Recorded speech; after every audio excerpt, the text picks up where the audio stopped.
Hey guys, welcome Muskie Road Rule Podcast and Patreon, guys. Appreciate you coming on every week and listening to us, and I appreciate all the members of the Patreon page who come and get to watch what we're doing and what we're talking about on here. And guys, I'm telling you, the Patreon's well worth it. For an only $8 a month, you get a video, 4 videos a month that'll show you everything that we're talking about, whether it be techniques, lures, or just some map breakdown stuff too. We're trying to do a lot of different stuff on here. So I'm up at Lake of the Woods right now. It's summertime up here at the northwest angle. It's a beautiful day out, and I'm doing a podcast. But all is well. I hope your season's doing well too, and I'd love to see some pictures from you guys, or maybe of some nice big fish you're getting this summer. You can always text us at 606-776-6729. And I'd love to see what you guys got going on. On this week's podcast, I got a new guy that I've not spoke to yet on here, and I think he's got some neat baits. I got my hands on a few of them. They're pretty unique. And let's just meet Max Kaufmann of Cougarbaits. I'm going to bring him up here. Max, how you doing? Pretty good. Thanks for having me, Greg, man. Definitely appreciate it. No problem, man. Now, you're out in the great state of Colorado.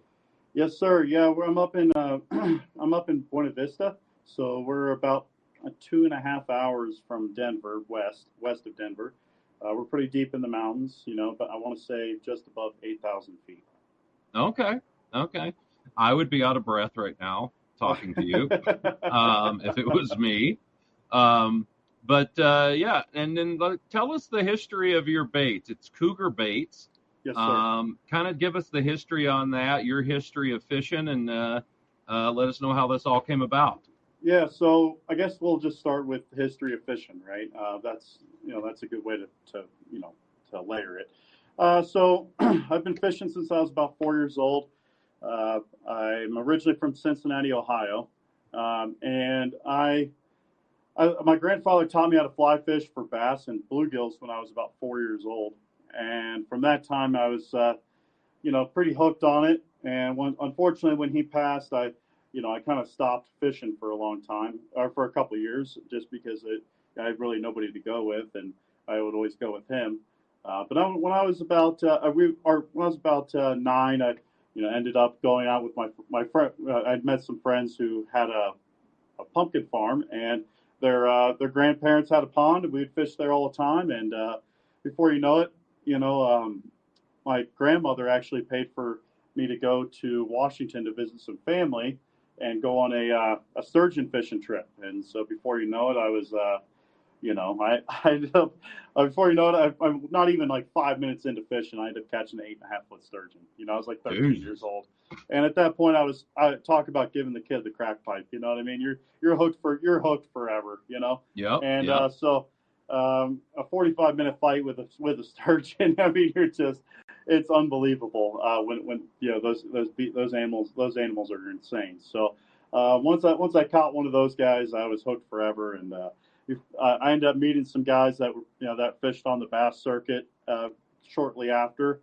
And so we ended up fishing on the BASS and FLW, like the youth tour, for up until I was, essentially aged out. And then at that point, I was so addicted to competitive fishing. I didn't really, unfortunately, though, I didn't really get to do much of it because, adult life. So I had to eventually I had to kind of quit fishing those tours because they got the adult series is so expensive to get into. I just couldn't afford the entry fees, to be honest. They were just they're pretty pricey. So ended up moving out to Colorado when I turned 21. And just sold everything I owned and I never even seen a picture of Colorado, to be honest, and just threw everything in the car and freaking drove out here and just kind of started just fishing trout because I'd never done that before. I'd never even caught a trout before I moved out here, and before you know it, I discovered pike and muskie, and there's a bunch of tigers out here and large pike, and lake trout and then pike and tiger muskie. That's kind of naturally how that flew, and I'm so addicted to those now that I'm just that it all naturally came to fruition because when I was living up here, it's very expensive, and I was starting a business, and I needed to be able to I couldn't afford to go buy lures. I had to be able to make them. And before you know it, I started making baits because I was like, well, the tackle shops we do have up here aren't anything. It's literally a gas station, and that's the only tackle shop. And so, sure enough, we're paying twice as much for just junk, and I couldn't do that. So I ended up just starting building baits because I knew that when we always fished down in Tennessee, hair jigs were always the deal for smallmouth, and it was like, you know what, like let's go and start building some hair jigs, and before you know it, it kind of, it just, before you know it, you give baits to your friends, then your friends tell their friends, and then they tell somehow the shop owners end up figuring out about it, and it just all kind of builds from there. So it I would say was in 2018. Maybe 19, whatever it was. I started filming. I was doing a live stream every night at Tuesday night at 7 for over a year and a half. I did that, and it got really popular. It wasn't even me teaching people how to tie. It was literally just me drinking beer and tying baits. I mean, it really wasn't nothing to it, but a lot that got really popular. And before you know it, I got contacted by Shields, and Shields wanted to carry my products in 2 of their stores because they were just opening one in Colorado Springs. And at that point, I had it, they gave me a half an aisle, and that was pretty cool. And nice. it just all kind of, snowballs. And so but the reality is that it all boils down to necessity. And I started building baits literally just because I was poor. That's all it comes down to. I just couldn't afford to do it at the level I wanted to do it without building my own because of how expensive Colorado is. It's unbelievable. And so, and not knowing and not having the ability to buy what you want, because in Colorado, yes, we have these big fish, but you can't go to any stores besides, I'm in my tackle shop now here in Buena Vista, but I'm the only shop that I know of to even go buy a musky-sized net. The only place in the state that I know of. So that's the thing, is there's not even stores to buy stuff. The best way to describe it feels like Wisconsin back in the 50s. Like that's the best way to describe it. You might as well have billy clubs on the shelves, because that's how the people treat them, unfortunately, at times.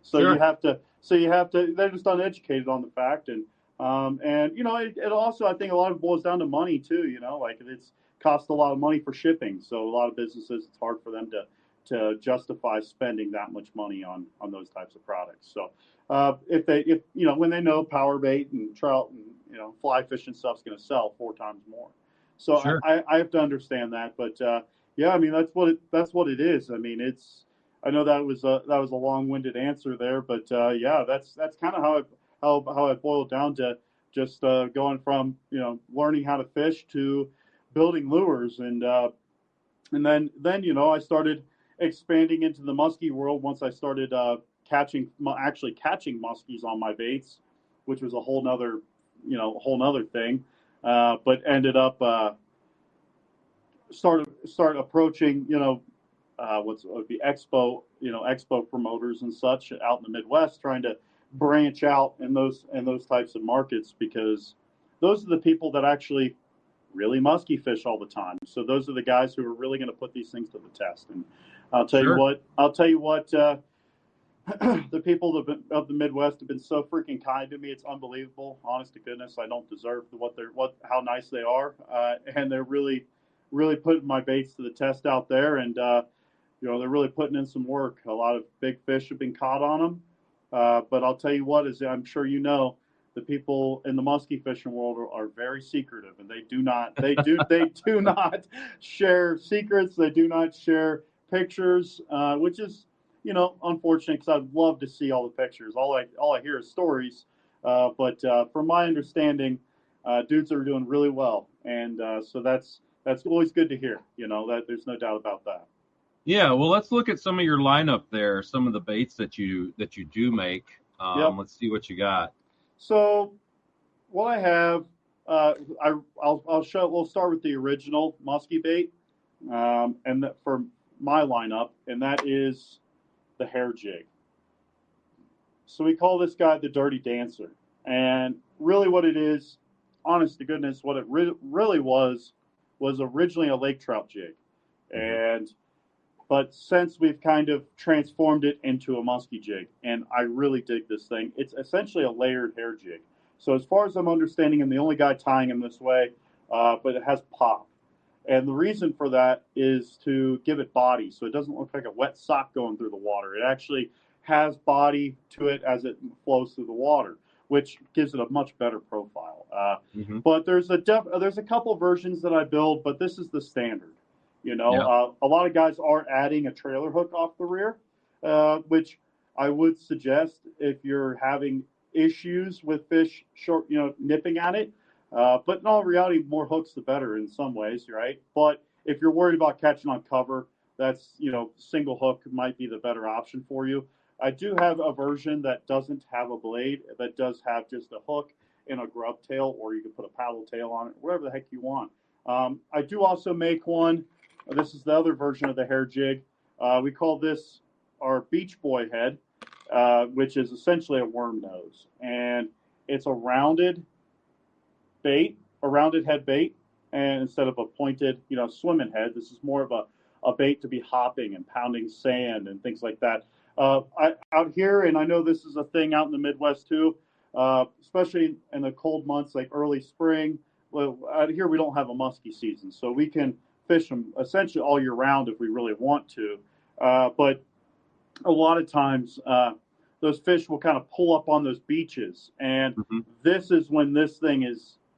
I don't know if there's a better bait for me to throw, honestly. Like you can work it really slow. You can hop it and just pound the sand with it, and those fish will just come up and just suck them up because they're lazy. You got to put it right in their face.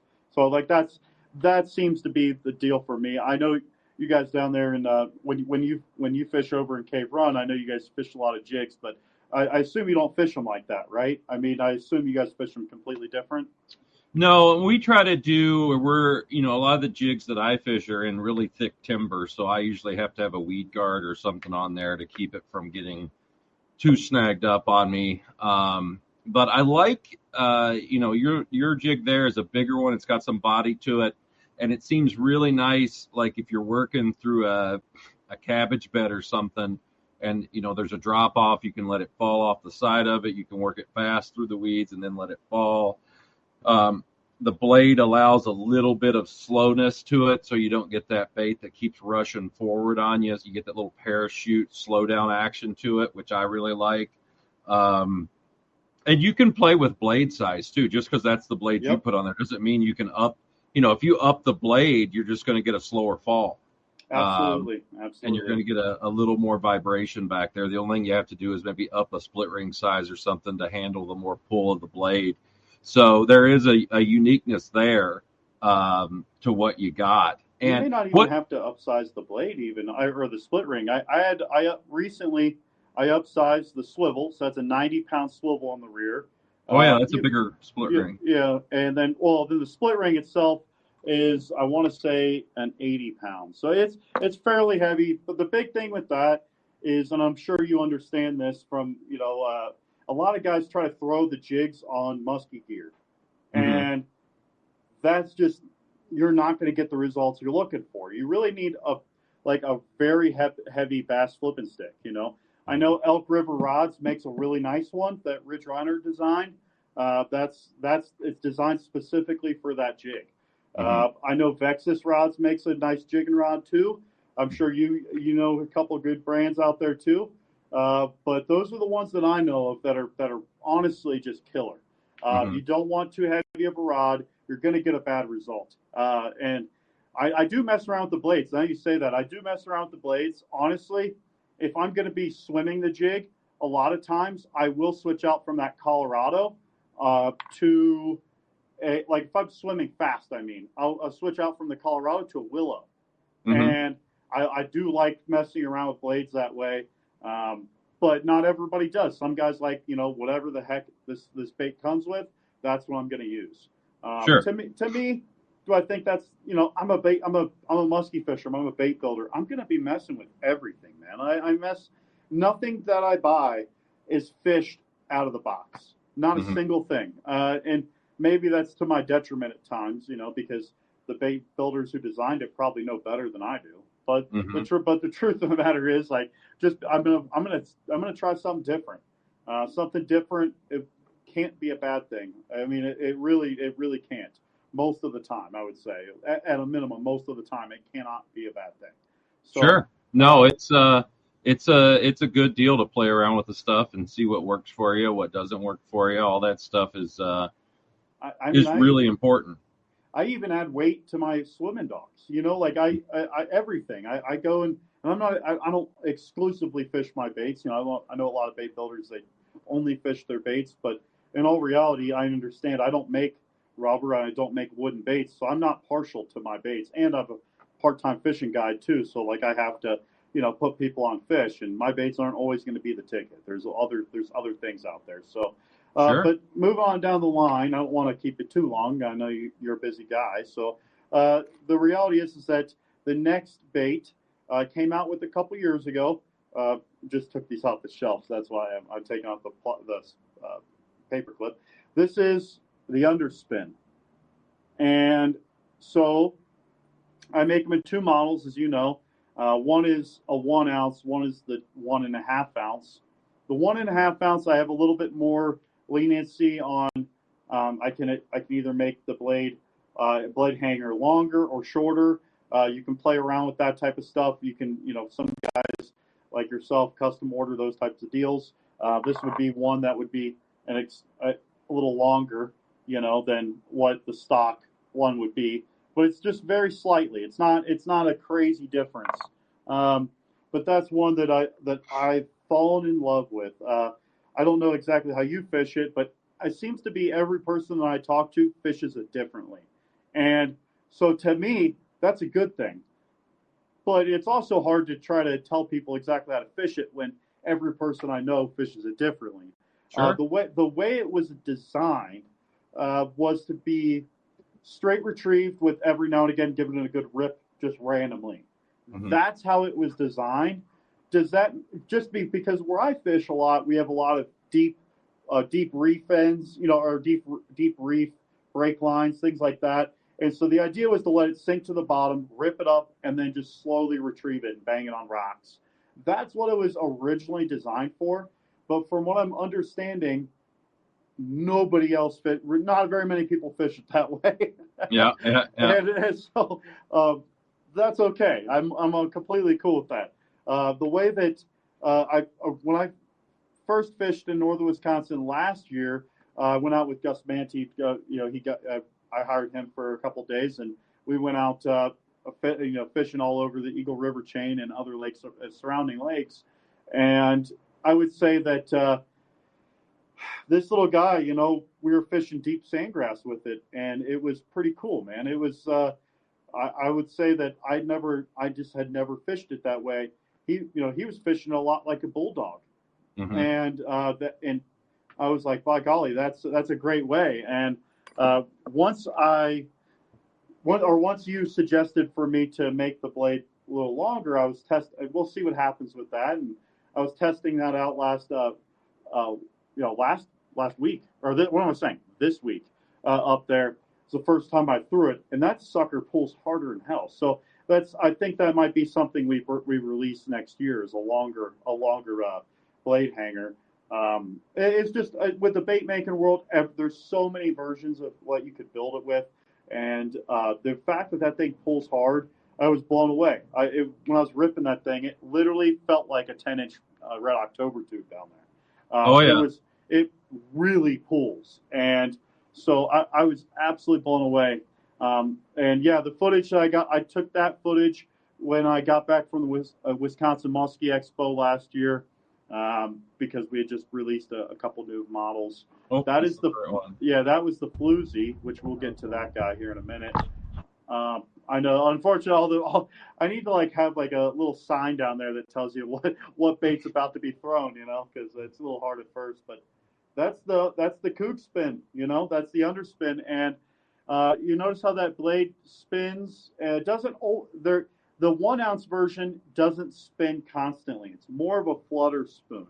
So for guys that are going to be fishing it straight retrieve, and if in my opinion, the 1 ounce might be the better option if you like the flutter spoon action, or if you're the type that likes to just rip it and you do like that blade just to be just clanking all over the place, that might be a good option for you. But that 1 ouncer, 1.5 ouncer allows you to straight retrieve at times and just rip it if you want to as well. So there's a lot of there's not one bait to rule them all, that's just what it comes down to. But each weight has completely different actions. And yeah, no, this guy looks, it looks great underwater, bouncing around the rocks there. It's got 2 single hooks riding up in the air. Yep. The big grub tail out the back. Do you make your own grub tails, or you purchase those? No, I make everything, man. I make the jig heads, the grub tails. Excuse me, not everything. I guess I don't make the bucktail. I'm not manufacturing the hook. I have to buy the hooks and then make the jig heads. There's definitely, things down the pipeline that I don't do, but as far as assembly is concerned, I build everything. I build my grub tails out of saltwater plastisol, and then I even add a little bit of hardener to them as well. And then I don't add any salt, so that way they last a little bit longer too.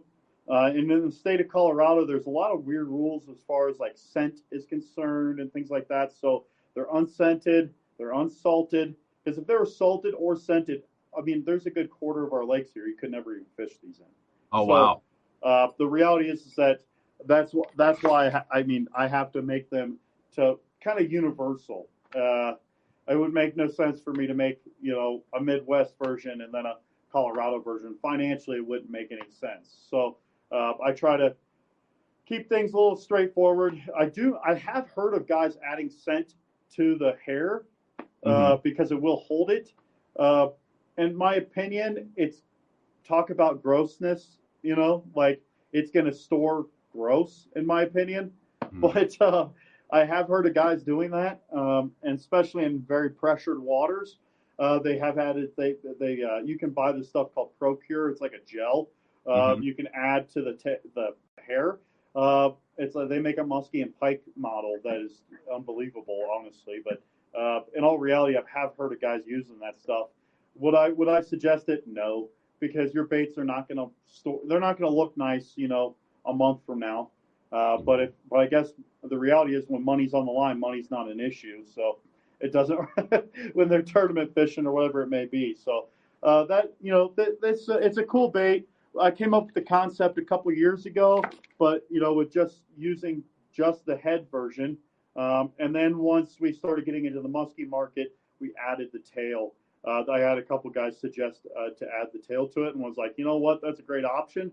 And when we did, I realized how cool it is to have a tail off the rear, because a lot of times your fish get hooked up on the rear hook, not necessarily the front hook, even though you would think it'd be by the reverse, they would eat at the blade. But honestly, in my experience, a lot of the fish come up on the rear, so therefore it's hard for that fish to throw you because it's hinged.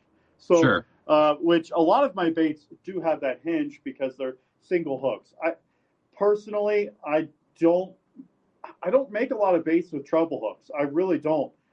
You could always, I do have a version of that underspin with the treble hook. I know that I had a bunch of guys in the Green Bay area that were like, it's really hard to throw this bait because it doesn't have a treble hook.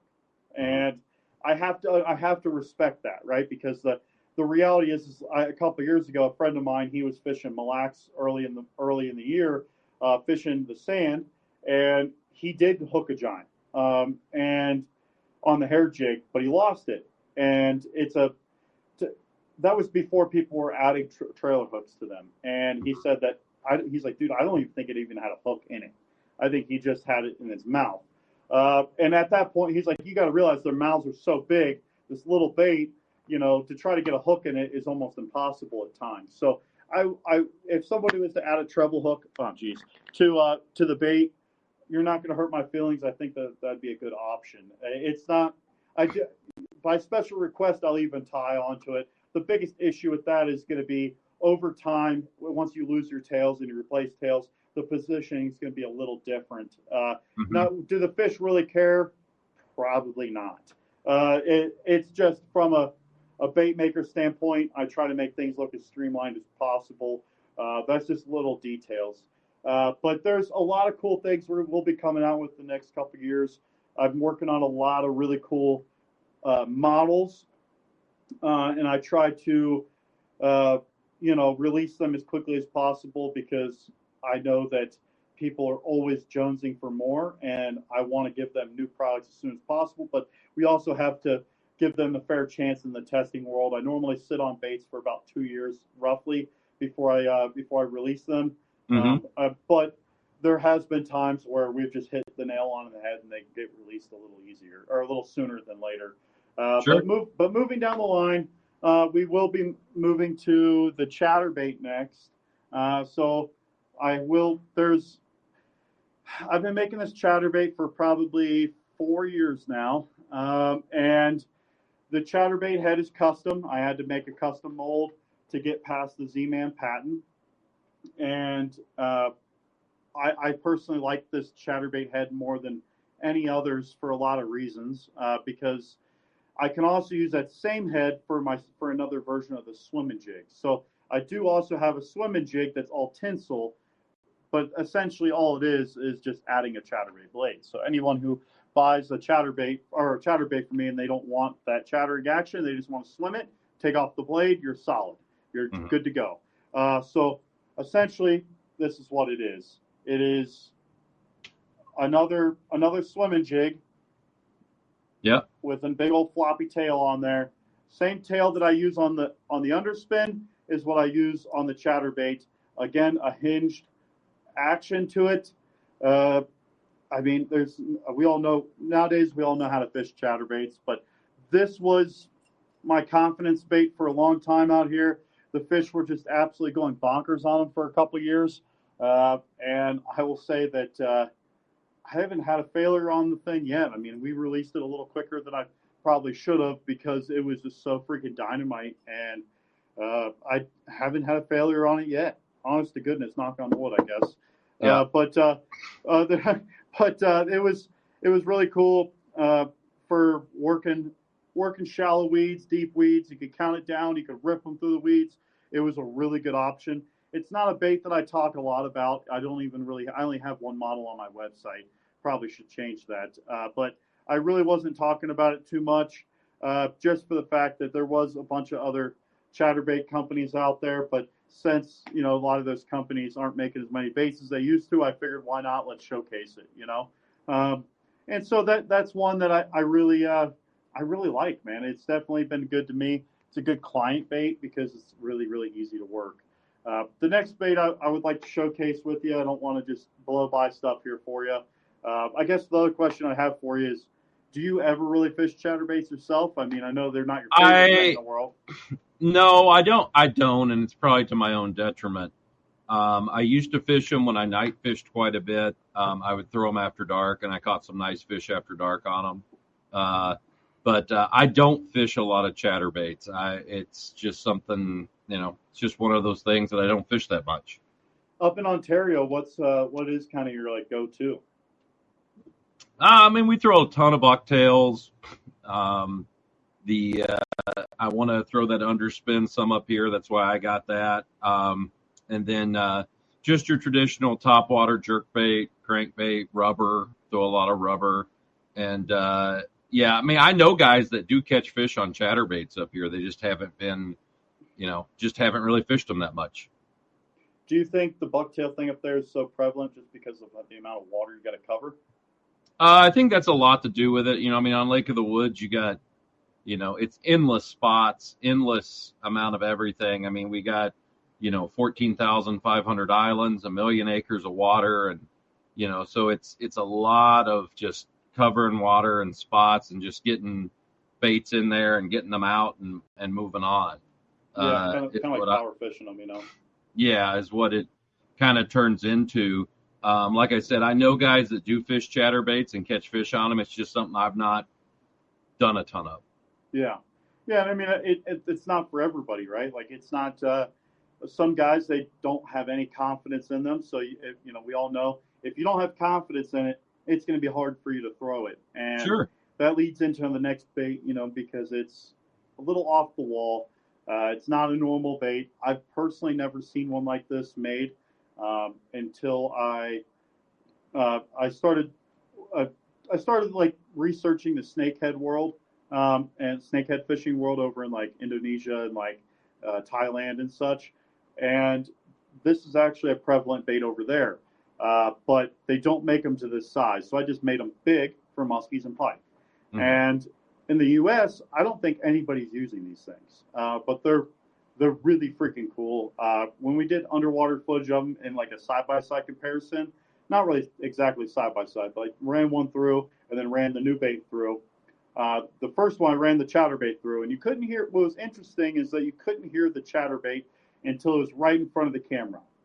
But the floozy, which is the name of the bait I'm going to showcase, you could hear almost 3 seconds before you even see the darn thing. So that's the cool part, and you won't really be able to hear it. Like the video that I'm talking about, the audio is a little screwed up, but once you get it going, it's really unbelievable. You really just need to put your headphones in and turn it up, because then you can really hear what the fish hears. And it's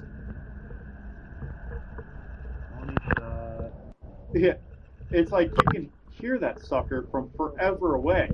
And so what it is from what you guys just saw, is essentially like kind of like a hybrid between a chatterbait and a spinnerbait. It's like its own thing, and but I feel like a lot of you get a lot of vibration down the wire, and that kind of like shoots outward in a way. It could have also been the leader I was using. Who knows exactly why we were getting that much sound out of that bait. But you also get secondary noises too. So when you tune these suckers, you get a lot of like head chattering, and so much so that it will literally take chunks of lead out of the head. That's how hard it's smacking it. And so they do have a lifespan for that reason. You know what I mean? You can only pound the head so much before it will end up breaking. It just, unfortunately, just like, the Muskie Mayhem Hurricane, right? Well, you get so much vibration out of that sucker, but it does have a lifespan. There's no ifs, ands, or buts about that. So last year, this bait was bait of the year for me. I wasn't going to release it just yet, but it was too freaking good. I'm not kidding you. Between pike and muskie, it easily boated 150 fish in my boat. No ifs, ands, or buts. And I'm not fishing every day. We're only fish. I have 5 businesses. I'm a part-time fishing guide, so I'm pretty busy. So I don't get out that often. But when we did, it was lights out. We were unbelievable. It was so freaking unbelievable that this bait, these fish were just hammering it. I don't know if it was the new bait syndrome or what. Who knows? There's no magical bait. I wish I could put magic fairy dusty on these things and they would catch fish everywhere. But unfortunately, I don't have magical fairy dust to spread on these things. But you have the beard for it. Yeah, the gnome, right? Yeah. So that guy's really cool, and there's a lot of tuning you can do with it. Like when you're tuning these suckers, it's a lot like a spinnerbait tuning wise. If it goes left, pull right, that type of deal. But then also you can, if you want more chattering action or for it to run shallower quicker, you could pull this blade in and it'll just pound that head. If you want less chattering and it's running a tad deeper right away, just pull out and it'll run deeper quicker. You can also bend the tip of the blade. I'll grab one here to showcase because I don't have one right in front of me there for that, but I have one on the rack. And of course, I'm grabbing baits with trailer hooks. But so this is a prototype. I didn't want to showcase this, but I didn't have one right here that had a bent blade. So this is actually one of the XXL models. It's triple hinged or double hinged, but basically you could bend the tip, and by doing that, that small little modification will allow you to burn the bait. And for us out here, with tigers in particular, speed is so important. These fish could care less to eat at all. They do not care. These fish are so well fed. They're eating an unbelievable amount of suckers, rainbows, and salmon that they don't care.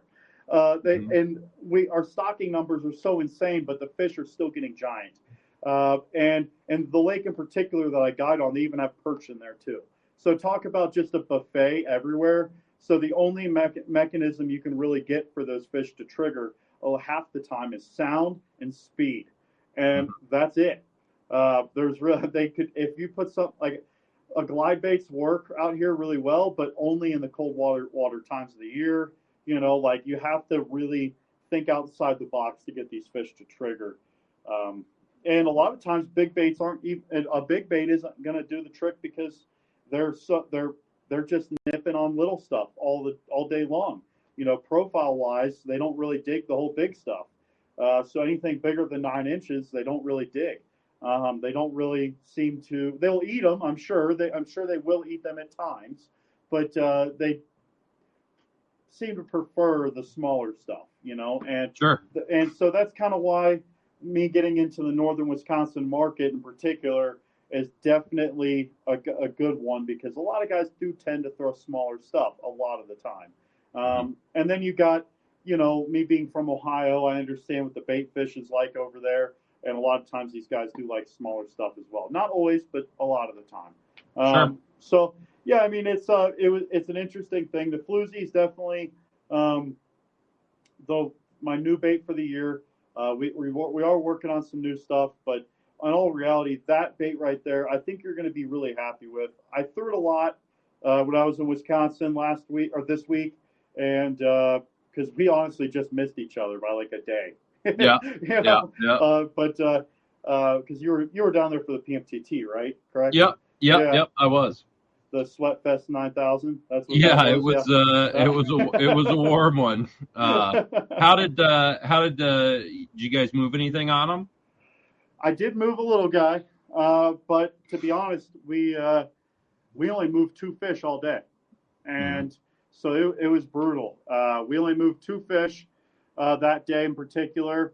In the morning, we had some boat issues, and then once we got that figured out, we burnt a whole morning, so we really only got the evening, and so from late afternoon to evening to fish.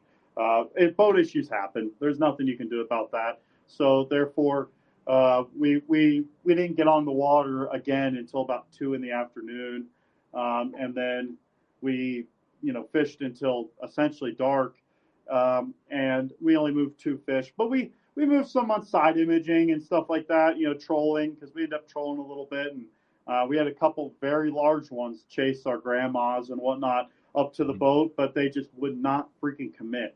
It was brutal for that. I don't know if you were noticing the same thing up there, but I don't know how to describe it. These fish just, I don't know. It's almost like they don't know how to eat. That's what it seems like. They literally, like, they're there and they want to eat, but they're just like, I don't know how to do this. Being picky. Yeah, it's like when you're going to the prom and you get lucky. They don't know what's going on, man. It was a lot like that. So these fish, I don't know, man. It was. I really, really, really enjoy northern Wisconsin, and it's a beautiful place. The people are the nicest people I've ever met in my life, and the fish are really beautiful. But I mean, dude, they were just not caring, and that's okay. But I know, from my understanding, the weather was really off too, which previous to that trip, right? So when you have all these drastic spikes in weather, whether it be cold or hot all of a sudden, or crazy rain and all this stuff, like, the fish just can't. They're just in a funk, and that's what it seemed to be, for at least for us. And then I went with another guy, the next day. Good guy, Rich Reinhardt. I went out with him for a day, and Rich is the nicest freaking guy I've ever met in my life. And we went out fishing for a day, for a morning, and again we only moved 2 fish, and he moved a really nice one, and then I moved another little guy, but all on dive and rise baits. Mm-hmm. It was all on some prototype dive and rises, and that was that was kind of the trip. I mean, it was literally it was like I got to look at fish, but none of us even got a bite. I mean, we never even got the opportunity, you know. No, I get that. I heard it was pretty. It can be pretty tough. What's the biggest one you know of caught on your bait? The biggest one I know of that was been caught on my bait was a 48-inch tiger. Oh, and beautiful. So out here, we have just anomaly in the tiger world, and I haven't posted it just because. I mean, honest to goodness, I kind of let that lake get so much pressure as is that I was kind of just waiting to post it. But it's a 48-inch tiger is the biggest one. Our fish are chemically castrated, so which is this. Yeah, I know it's a shame. They're all mules, so therefore they grow really quickly, and they don't stop growing, and they have an unbelievable amount of food. And so this lake that I'm talking about in particular, it's not uncommon to see over 50-inch fish all over the place. They just don't care.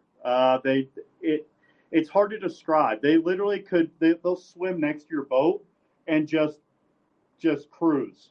They don't even look. They won't even look at you. You know, they just don't care. They're just big old blimps. And our stocking numbers are pretty insane. They stock 4,000 to 7,000 a year in this little 400-acre lake. Wow. It's pretty insane the amount that they stock. They've been doing that for 15 years.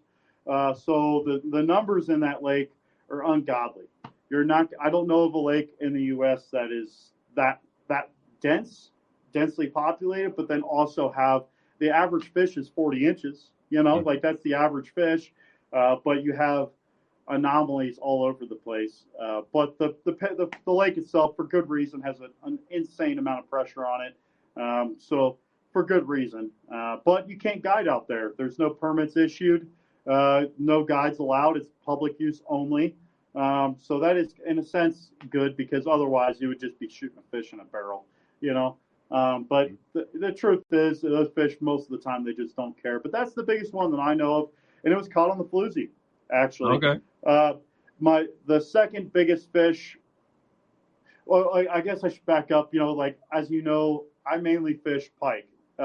Pike because that's what I guide for pike and muskie. But up here we don't have. I only have so many permits, or are able to use so many permits for muskie lakes, and so most people, for their money, they would rather go chase pike because they know that you have a better chance of actually catching something. Because the pike are more apt to bite. So if they're going to spend money for a weekend, they usually will go, pike fishing because we got a few trophy pike fisheries. So last year, we boated a 43.5-inch pike Nice. on the floozy, and then we lost a couple that were in the upper 40-inch range that were unbelievable tanks in the pike fishing world. But I mean, honestly, like I said, on the other baits, nobody gives me any feedback, and it's unfortunate, but they keep this thing so freaking tight and to themselves that I don't know what the biggest one is caught on the underspin or the hair jig. I couldn't tell you because, to be honest, people tell me they crush, but I've yet to really get pictures.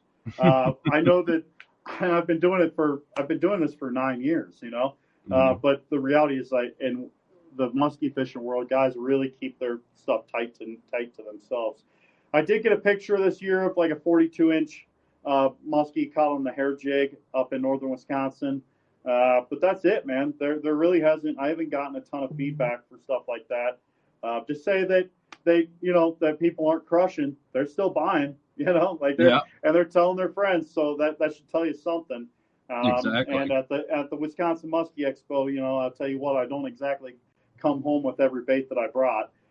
So that should tell you something there. People are catching them, and I think what's crazy though is guys are telling me that these the underspins, which I didn't expect this, they're getting 15 to 20 fish per underspin.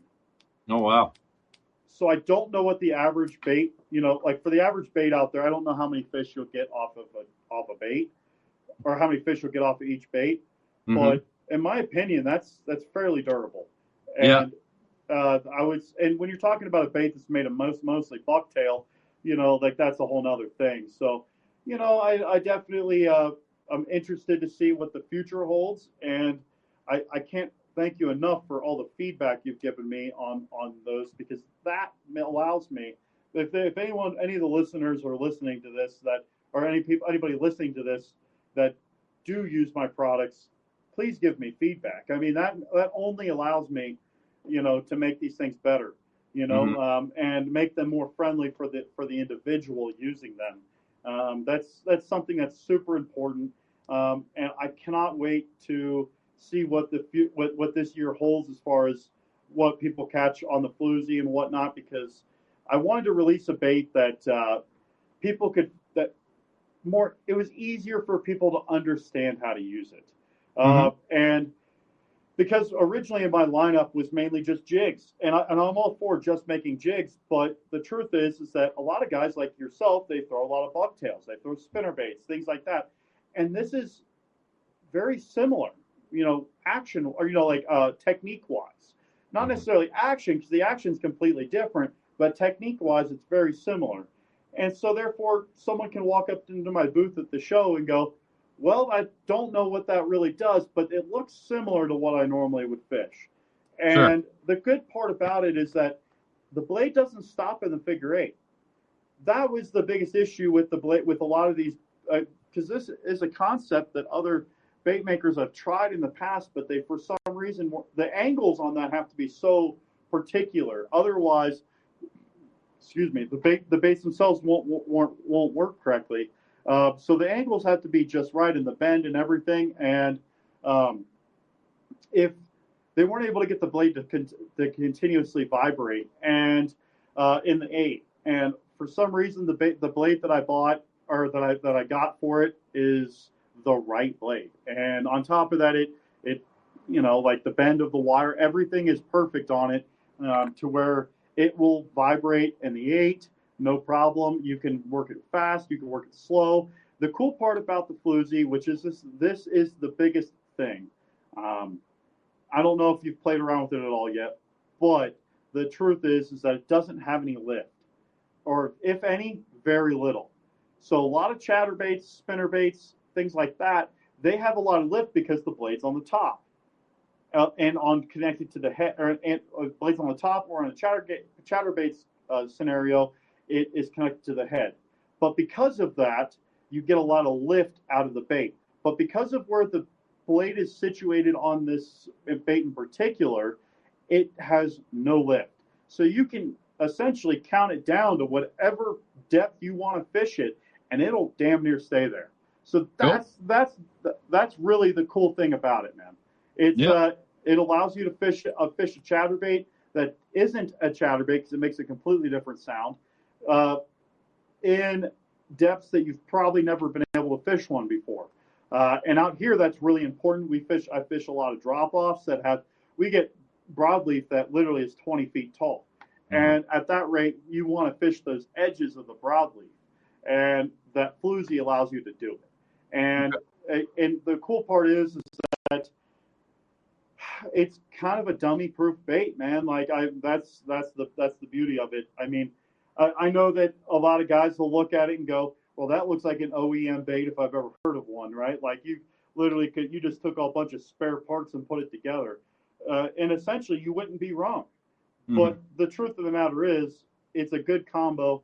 And if more people would give it a shot, I think they'd be really happy. The underspin, with the modification that you suggested to me, it gives it it literally pulls the head downward, again, because the blade's on the bottom of the bait, and it gives it that more of a head drop. And on top of that, the resistance is insane. So is this lineup the best baits in the world? No, there's other baits out there, but I think that if people really want to put themselves set themselves apart, especially in the competitive fishing world, and they want to use something these fish are not used to seeing, or if they want to finesse style fish, then there's a bait for you in this lineup. Sure. And I would say that, in the Colorado world of muskie fishing, people are very uneducated in that because they're not used to it. They've only been around for 25 years out here. So the truth of the matter is, I mean, a lot of guys, they don't have big muskie rods. So a lot of this stuff is more in their wheelhouse. And the other thing that came to my attention 2 years ago at the Muskie Expo is that a lot of these muskie fishermen, they're getting older, and they can't throw the big double 10s, big double 12s. They can't throw a big grenade. They just can't do it. Their shoulders are shot from muskie fishing their whole lives. So a jig, in a way, allows them to get out and enjoy the sport again. Sure. So they're not stuck trolling. And how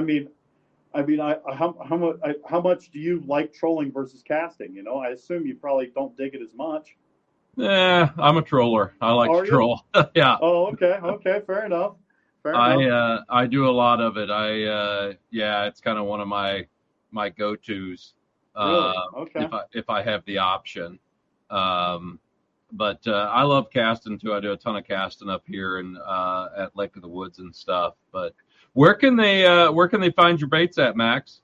Yeah, absolutely. I don't want to keep you too long. Again, I know you're a busy guy. So I have a few places. The easiest place to find my products is my website, and that's cougarbaitsfishinglures.com. The truth is that my inventory is always screwed up. So just order what you want and I'll build it. I need to be better on that, but honestly, I'm so freaking busy that I'm trying to keep up with orders and everything else. If you're wanting customs, which I will make, that's no problem. But if you're wanting custom baits made, you reach out to me on my Facebook or Instagram. My Facebook is Cougar Baits Fishing Lures, or my Instagram is Cougar Baits LLC. You can also reach out to on my email, which is cougarbaits.business@gmail.com. That is the easiest way. If you're the type of guy that wants to get out, pike and muskie fishing out here in Colorado, you can reach out to me on those avenues as well. Because again, I am a part-time guide out here with everything else that I do. So if that's something people want to do, that's all good. But yeah, I mean, the baits are available on there. I'm constantly adding. I will be adding more grub tails on there in the next few days. I added a ton of merch on there the other day as well. I mean, believe it or not, I even have Cougar Baits tennis shoes. If you want to buy Cougar Baits tennis shoes, I got those on there. And whiskey glasses, everything, So there's a lot on my website. Take a look. We even have some cool footage, YouTube videos, but they're ice fishing videos. So if that interests you or not, there's all that good stuff on my website. But just keep an eye on my socials. That's when we do our releases and let everybody else know what's new on the site. All right. Well, I tell you what, Max, thanks for coming on. It was a pleasure talking to you, and hopefully we'll talk down the road. Guys, check him out there. Make sure you go to his website, look at his socials, and see what he's got. But Max, like I said, it was a pleasure talking to you, and just hang on the line here a little bit, okay? Absolutely. Thank you for having me.